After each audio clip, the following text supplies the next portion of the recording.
nung high school? Itanong ninyo Tondo High School, Section Charity. Tanong nyo kung anong tukso nila sa akin. Ang tawag nila sa akin, Mayor. I swear to God, you can ask them. They call me Mayor. You know why? Kasi nung araw meron kami Mayor, Mayor Mel Lopez.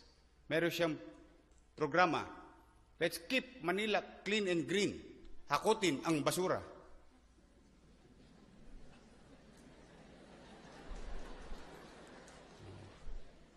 Basurero ko. So I felt bad. Madalit salita, nabully rin ako. Ang dami kong hang-ups bully, busted.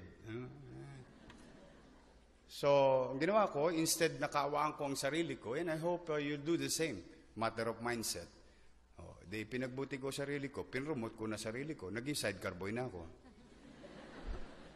Ganon-ganon lang yun.